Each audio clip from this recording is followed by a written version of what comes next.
Any questions, please? Mr. President, did Israel force your hand to launch these strikes against Iran? Did Netanyahu pull the United States into this war? No, I might have forced their hand. You see, we were having negotiations with these lunatics, and it was my opinion that they were going to attack first. They were going to attack. If we didn't do it, they were going to attack first. I felt strongly about that. And we have great negotiators, great people, people that do this very successfully and have done it all their lives very successful. And based on the way the negotiation was going, I think they were going to attack first. And I didn't want that to happen. So if anything, I might have forced Israel's hand. But Israel was ready and we were ready, and we've had a very, very powerful impact because virtually everything they have has been knocked out now. Their missile count is going way down. Amazingly, they're hitting countries that were, you know, let's call them neutral, right? They lived together for a long time. I think they were surprised. I was surprised. I think and now those countries are all fighting against them and fighting strongly against them.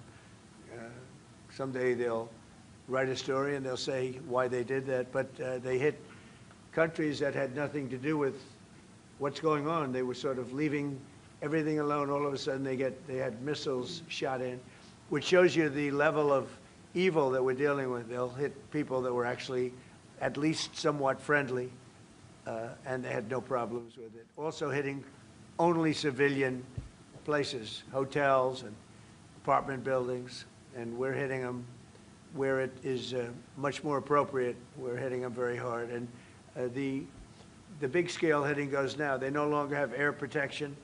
They no longer have any detection facilities at all left. And so they're gonna be in for a lot of hurt. These are bad people. These are people that killed. I guess it's 35,000. It's coming out 35,000 over the last 3 weeks. Protesters, 35,000 violently killed. So these are bad people. And the leader of the pack is gone. And as you know, 49 people were taken out in the first hit. And I guess there was another hit today on the new leadership. And it looks like that was pretty substantial also. So they're getting hit very hard, and we'll see what happens. A lot of people are coming forward. A lot of the people you would least suspect want to quit. They want to have immunity. They're asking for immunity, and probably at some point they'll be dropping, as you would say, laying down their guns. We'll see what happens. In the meantime, we're just continuing to go forward. Our military is the #1 in the world by far, and we are. Everything's big in my book. Venezuela was big. This is big. The original hit, Midnight Hammer, was big. Everything you view is big, but it's not considered very big by some standards, by some of our standards. We have a military like no other military that's ever been built. Mr. President, what's the worst-case scenario that you have planned for in Iran? Well, I don't know if there's a worst case. We have them very much beaten militarily from the military standpoint. They're still lobbing some missiles. At some point, they won't even be able to do that because we're hitting all of their carriers. We're hitting all of their missile stock. You know, they built up all these missiles over the last few years. They had a lot of them. They've shot a lot of them, and we're knocking out a lot. I guess the worst case would be we do this, and then somebody takes over who's as bad as the previous person, right? That could happen. We don't want that to happen. That would probably be the worst. You go through this, and then in 5 years you realize you put somebody in who was no better. So we'd like to see somebody in there that's going to bring it back for the people. And we'll see what happens with the people. You know, they have their chance. And we've said, don't do it yet. If you're going to go out and protest, don't do it yet. It's very dangerous out there. A lot of bombs are being dropped. But I would say that would be about the worst. Do you have someone in mind right now? Because you said all the people you did have in mind have been taken out. What do you think? Well, most of the people we had in mind are dead. So, you know, we had some in mind from that group that is dead. And now we have another group. They may be dead also, based on reports. So I guess you have a third wave coming in. Pretty soon we're not going to know anybody. But we have, I mean, Venezuela was so incredible because we did the attack and we kept government totally intact.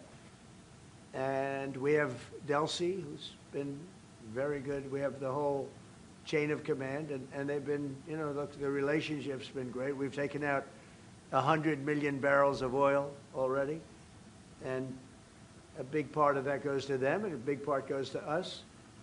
And it's been great. We paid for the war many times over, and we're going to be running the oil. And Venezuela is going to make more money than they ever made, and that's great for the people. The relationship has been great. It's been seamless.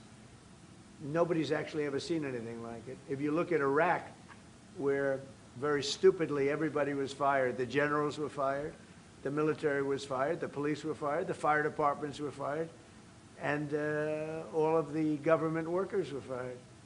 So after, you know, people would call, they had no idea. And by the way, ISIS was formed.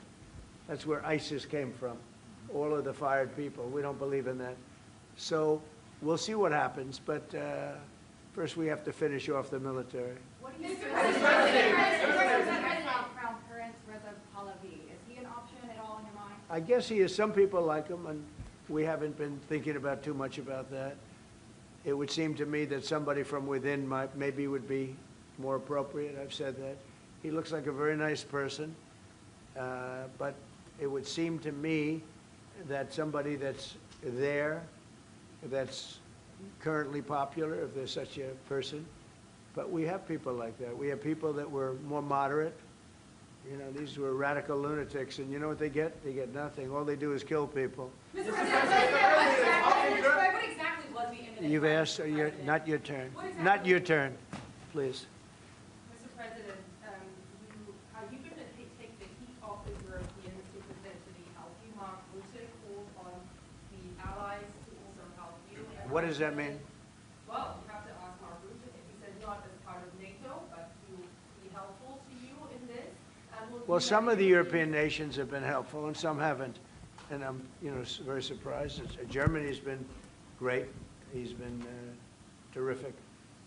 Others have been very good, terrific. I think that the head of NATO, Mark, is fantastic. Okay, Mark Rutte. I think he's fantastic. But some of the European, like Spain, has been terrible. In fact, I told Scott to cut off all dealings with Spain. Spain, first of all, it started when every European nation, at my request, paid 5%, which they should be doing. And everybody was enthusiastic about it, Germany, everybody. And Spain didn't do it. And now Spain actually said that we can't use their bases, and that's all right. We could use their base if we want. We could just fly in and use it. Nobody's going to tell us not to use it, but we don't have to. But they were unfriendly. And so I told him we don't want to. Spain has absolutely nothing that we need other than great people. They have great people, but they don't have great leadership. And as you know, they were the only country that in NATO would not agree to go up to 5%. I don't think they would have agreed to go up to anything. They wanted to keep it at 2%, and they don't pay the 2%. So we're going to cut off all trade with Spain. We don't want anything to do with Spain. And I'm not, by the way, I'm not happy with the UK either. That island that you read about, the lease, okay, he made it, for whatever reason, he made a lease of the island. Somebody came and took it away from him. And it's taken 3-4